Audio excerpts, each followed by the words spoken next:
К сожалению, старенькие собаки и кошки часто оказываются не нужны своим хозяевам. Порой их отвозят в приют на доживание, причем в одиночестве, в непривычной домашней обстановке. Или же бросают на улице, на мусорной свалке, в лесу. Герою этой печальной истории тоже не повезло. Его привязали цепью к столбу и бросили около старого дома. На счастье, о нем стало известно людям, которые жили рядом. Они-то и помогли бедному, брошенному псу. Позвонили волонтерам. Когда те прибыли на указанное место, то даже не поверили тому, как можно было додуматься посадить на цепь собаку у нежилого, ничейного здания. Однако это была правда. Песик был жертвой своих бессердечных хозяев. Он лаял несколько дней подряд. Звал на помощь. Когда его заметили, то позже выяснили, что хозяева собаки просто уехали в отпуск.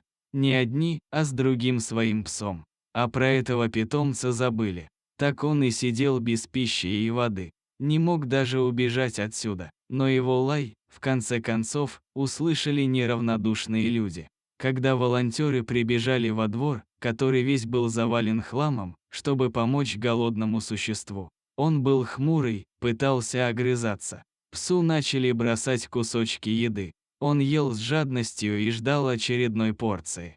Так прибывшие люди хотели заполучить доверие собаки. Не сразу, а через время пес разрешил им себя погладить. Так что контакт можно было считать установленным. Волонтеры продолжали удивляться. На этом грязном, запущенном дворе была посуда. Но вся пустая. Хозяева, уезжая, даже и не подумали оставить псу хотя бы воды, не говоря уже про еду. Не подумали и о том, что тяжеленная цепь причиняла собаке боль, поранила ее, и раны тоже сильно болели. Когда волонтеры сняли с пленницы цепь, то увидели еще и красный след вокруг ее шеи. Более того, собака была настолько неухоженная, что у нее уже развилась инфекция кожи, а местами на теле виднелась чесотка. Если бы собаку не нашли, то она бы умерла.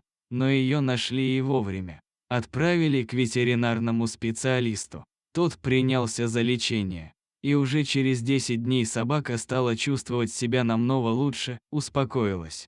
Остается надеяться, что ее отнимут у нерадивых владельцев и передадут в тот дом, где о славной собачке начнут хорошо заботиться.